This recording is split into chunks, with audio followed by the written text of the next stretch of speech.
Welcome back. UWP endorsed candidate for Dennery North, Angelina Ferrer-Polius, was sworn in as a government senator on Friday.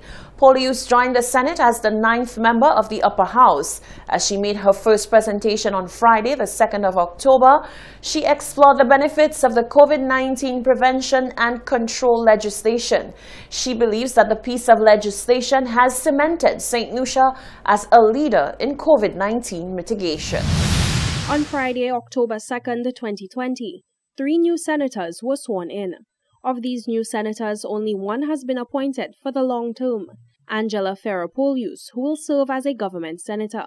Polius will also run on a UWP ticket in the Dennery North seat come the next general election. The former longtime educator and community activist presented to the Senate for the first time on Friday. She gave her full support to the COVID-19 prevention and control bill. Polius believes that with the enactment of the COVID-19 prevention and control bill, St. Lucia has tread far beyond international counterparts in COVID-19 mitigation.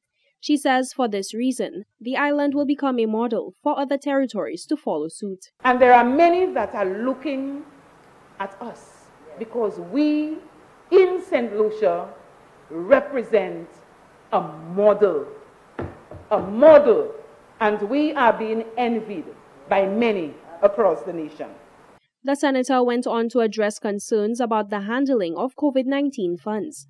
She has expressed the utmost confidence that the government will remain fiscally ethical and transparent. And I have no doubt that the fiscal maneuverings of the fundings that will be procured will demonstrate to all the critics, to the detractors out there, and to the members opposite who are not even here today, Madam President, the continuance of this administration's fiscal efficacy and vision. She said that the passing of such legislation inches St. Lucia closer to realizing a safe coexistence with COVID-19. And therefore, Madam President, it is imperative that our administration continues to nurture this encouraging sign of growth, particularly as we transition our citizens into the coexistent COVID environment.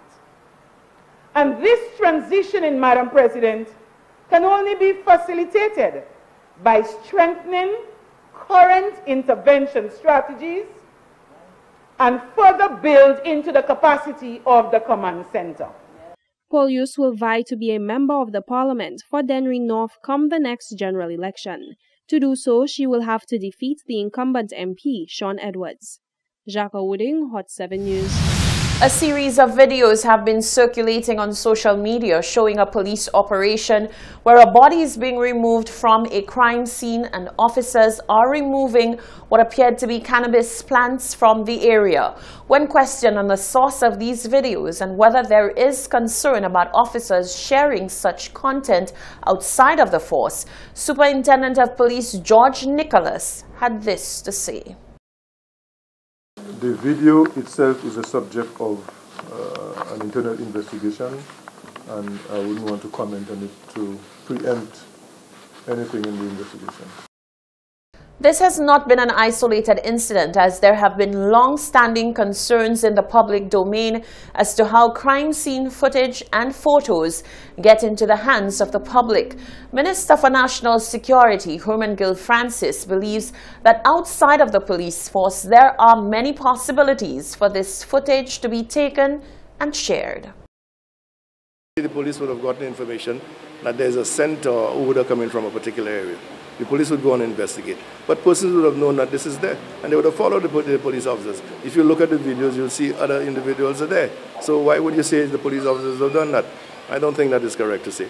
So there are no concerns of police officers sharing footage of crime scenes? Not to my knowledge at this time. I have not been, nobody has actually brought it to my attention that police officers are doing that. And the police officers know that if they do that and they're found out, that they're going to be disciplined. That was National Security Minister Senator Herman Gill Francis. Following the official announcement that returning St. Lucia nationals will have to pay for mandatory quarantine, we took to the streets to find out whether you were in support of this move. It was officially announced that returning nationals will be footing the quarantine bill effective October 15, 2020. We took to the streets to find out how the general public feels about returning nationals now having to pay to be quarantined. Here's what they had to say. It's sad to know returning nationals, our people have to pay, but the economy have to move on, and so they will take it up anyway, anyhow, to bring it up. So, but it's very sad to know that's how it have to be. Nationals should not have to pay when they come to St. Lucia. They shouldn't have to pay quarantine. Reason for that? There are lots of things the government doing that's not right. Monies they're spending uselessly on unnecessary things. They should not do it and try and assist nationals when they come to St. Lucia. How I feel about that is that I do not blame the government, because it's not what the country can do for you, it's what you can do for the country. Now, for the government to keep paying for quarantine, I find it's not fair. Because right now we have to learn that also we can pay too. Because not all the time the government have to do that. Because you can see the COVID-19, you see what it did to the country. A lot of tourists are not coming in. The finance is not coming in. The government is doing the best they can. It's just like we have, nobody haven't died yet. I find the government, especially Mary Isaac, doing a good job too. The health minister, they're doing a good job. It's not everything they got to do. You know, they got to be paying for quarantine all the time. I mean, people have to learn to pay for the quarantine also. And I agree with them. The people will have to pay for it. And I don't blame the government. Based on the information that I have, I know that people are responsible to pay the quarantine. And I think that the present government has done it for quite a while. I mean, when things were really, really tough, that they tried to assist citizens returning back to the country. Now I think they have to move another notch. Let the citizens who are coming back, let them at least pay for the quarantine. I think that is in place because they did help in the past. That is not right. It's not good at all. Because sometimes most of the people do not have the money. So what sense is making for the people to pay? That is not right. I don't agree with it. I disagree with that. And those were their responses. Reporting for Hot 7 News, I am Genevieve Gonzague. Many times when snakes make the news, it's usually because of an unpleasant encounter with someone in the community. However, this is not one of those times. In fact, this time, it's good news. The St. Lucia National Trust recently held its annual snake art competition, and the results are in. Shaka Wooding tells us more. Did you know that one day every year is dedicated to celebrating our slithery friend the snake? Yes, I said friend. That's because of over the 3,000 species of snakes on the planet, only 600 are venomous, and of that number, a mere 200, or 7% of all snakes, are considered able to kill or significantly wound a human. July 16th is the designated day selected to bring attention to the important role of these reptiles in our ecosystem.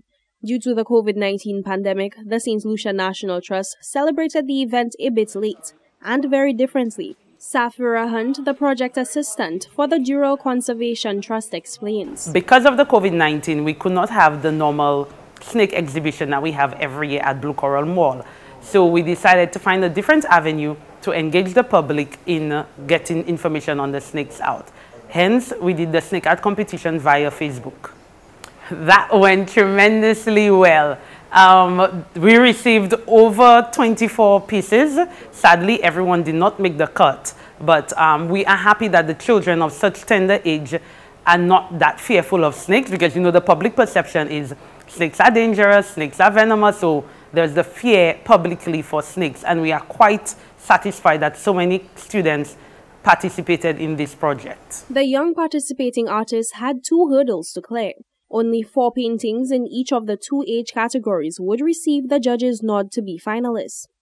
The ultimate prizes of 1st, 2nd, 3rd, and 4th would be left to the court of the public opinion. However, with the painting receiving the most likes on Facebook being chosen as the winner. Maravilla John won the age category 8 to 12 with her painting, Ferdilus, Dangerous But Ours. She explains her love for art. What I like about painting is the brush strokes, and it's very satisfying when you pass a fresh dollop of paint on a fresh white canvas.